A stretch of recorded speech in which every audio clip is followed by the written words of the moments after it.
If your nose feels blocked, congested or full of pressure, a sinus rinse can clear it fast, but only if you do it the right way. Let me show you the quick, safe method doctors recommend. What you will learn. In this short guide you'll learn why sinus rinsing helps, how to do it correctly, and answers to common questions and a few myths people still believe. Why use a sinus rinse? A sinus rinse helps clear mucus, reduce congestion and wash out allergens like dust, pollen and pet dander. It's useful for colds, sinus pressure and sometimes after sinus surgery if your doctor recommends it. Think of it as a gentle flush that helps you breathe easier.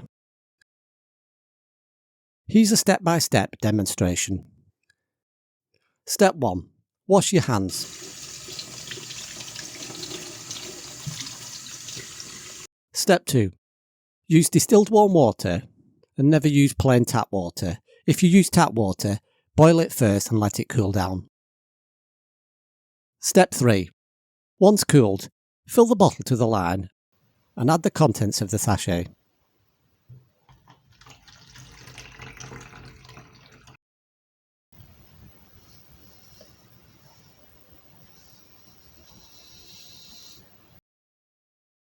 Attach the cap and shake for 10 seconds until dissolved.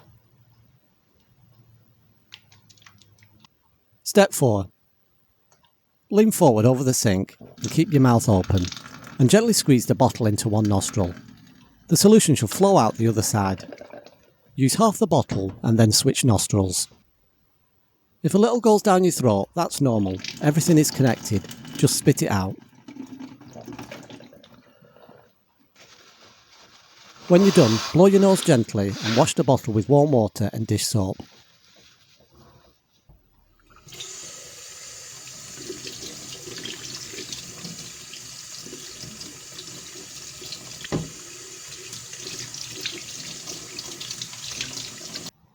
And then let it air dry. Frequently asked questions. Here are the quick answers to the most common questions. How often should I rinse? Once or twice a day for congestion and a few times a week for maintenance. Is throat dripping normal? Yes, all you need to do is just spit it out. What if it stings? The water may be too hot or you may need to use half the contents of the sachet. Myths and quick safety tips. There are 3 quick myths to clear up. 1. A sinus rinse does not weaken your sinuses. 2. It doesn't make you dependent on it. And 3. It doesn't cause ear infections when done correctly. Side effects are rare, maybe mild ear pressure or a bit of leftover dripping later. All you need to do is just lean forward and blow gently to avoid this. Conclusion. A sinus rinse is simple, safe and can make a big difference in how you breathe. If you found this helpful, feel free to comment and subscribe. Bye for now.